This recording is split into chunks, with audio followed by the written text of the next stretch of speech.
അതേപോലെ തന്നെ പള്ളിയിലെത്തുമ്പോ അവിടെയും ഇവിടെയും ഇരിക്കുന്നതിനേക്കാൾ മുസ്ലിം ശ്രദ്ധിക്കേണ്ടത് ഒന്നാമത്തെ സഫിനാണ്. ജമാഅത്തിന്റെ പുണ്യം അവന് പൂർണ്ണമായി കരസ്ഥമാകുന്നത് അപ്പോഴാണ്. ഏറ്റവും കൂടുതൽ പുണ്യങ്ങൾ നേടാൻ സാധിക്കുന്നത് അപ്പോഴാണ്.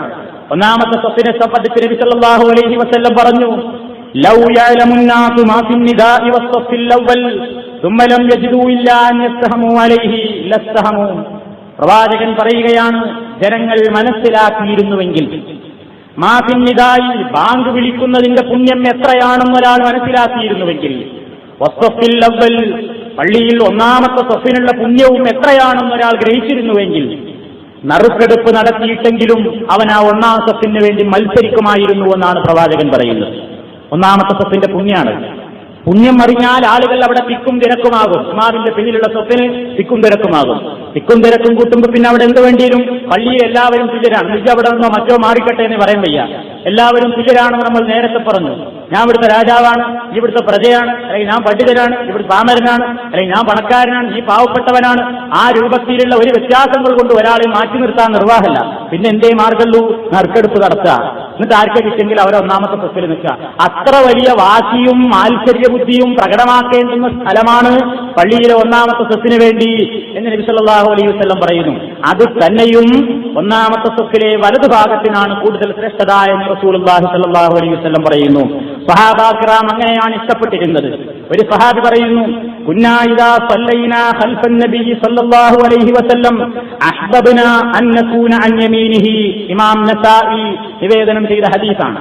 നബി സല്ലല്ലാഹു അലൈഹി വസല്ലമിന്റെ പിന്നിൽ ഞങ്ങൾ നിസ്കരിക്കുമ്പോൾ അവിടുത്തെ വലതുഭാഗത്ത് നിൽക്കാനായിരുന്നു ഞങ്ങൾ ഏറ്റവും കൂടുതൽ ഇഷ്ടപ്പെട്ടിരുന്നത്.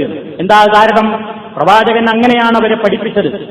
ആയിഷ റളിയല്ലാഹു തആല അൻഹ പറയുന്നു, പടച്ചതമ്പുരാന്റെ പ്രവാചകൻ പറഞ്ഞിട്ടുണ്ട്, ഇന്നല്ലാഹ വ മലായികതഹു യുസല്ലൂന അലാ മയാമിനിസ് സുഫൂഫ്. സഫുകളിൽ അല്ലാഹുവും അവന്റെ മലക്കുകളും യുസല്ലൂന അവർ ഗുണം ചെയ്തുകൊണ്ടിരിക്കുന്നു. അല്ലാഹു ഗുണം ചെയ്യും, മലക്കുകൾ ഗുണത്തിന് വേണ്ടി റബ്ബുൽ ആലമീനോട് ദുആ ചെയ്യും. അലാ മയാമിനിസ് സുഫൂഫ്, സഫുകളിലെ വലതുഭാഗത്തുള്ള ആളുകൾക്ക് വേണ്ടി. അപ്പൊ സഫിൽ ഒന്നാമത്തെ സഫിനാണ് പുണ്യം. അതിൽ തന്നെ ശ്രേഷ്ഠം ഇമാമിന്റെ വലതുഭാഗത്തിനാകുന്നു എന്ന് ഈ ഹദീസുകളിൽ നിന്ന് നമുക്ക് മനസ്സിലാക്കുവാൻ സാധിക്കും. അത് തന്നെയും ആളുകളുടെ എണ്ണം കൂടുന്നതിനനുസരിച്ച് ജമാഅത്തിന്റെ പുണ്യം കൂടുമെന്നാണ് പ്രവാചകൻ പറഞ്ഞത്. ഉബയ്യ് ഇബ്നു കഅബ് റളിയല്ലാഹു തആല അൻഹുവിൽ നിന്ന് നിവേദനം, ഖാല റസൂലുള്ളാഹി സ്വല്ലല്ലാഹു അലൈഹി വസല്ലം, സ്വലാത്തുർ റജുലി മഅർ റജുലി അസ്കാ മിൻ സ്വലാത്തിഹി വഹ്ദഹു വസലാത്തുഹു മഅർ റജുലൈനി അസ്കാ മിൻ സ്വലാത്തിഹി മഅർ റജുൽ വമാ കാന അക്തർ ഫഹുവ അഹബ്ബു ഇലല്ലാഹി അസ്സ വജൽ. അഹ്മദ്, അബൂ ദാവൂദ്, നസാഇ, ഇബ്നു മാജ ഇവരൊക്കെ അവരുടെ ഹദീസ് ഗ്രന്ഥങ്ങളിൽ ഈ ഹദീസ് ഉദ്ധരിച്ചിട്ടുണ്ട്. ഉബയ്യ് ഇബ്നു കഅബ് റളിയല്ലാഹു തആല അൻഹു പറയുന്നു, പ്രവാചകൻ ഇങ്ങനെ പറഞ്ഞിട്ടുണ്ട്, ഒരു പുരുഷന്റെ നമസ്കാരം മറ്റൊരാളുടെ കൂടെ അസ്കാ മിൻ സ്വലാത്തിഹി വഹദഹു, ഒറ്റയ്ക്ക് നിസ്കരിക്കുന്നതിനേക്കാൾ കൂടുതൽ പുണ്യം.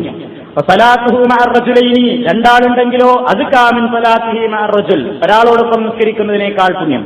വമാ കാന അക്തർ ഫഹുവ അഹബ്ബു ഇലല്ലാഹി അസ്സ വജൽ, എത്രമാത്രം കൂടുന്നോ അത്രമാത്രം പടച്ചവന്റെ അടുക്കൽ അതിനുള്ള മഹത്വവും കൂടുന്നു എന്നർത്ഥം.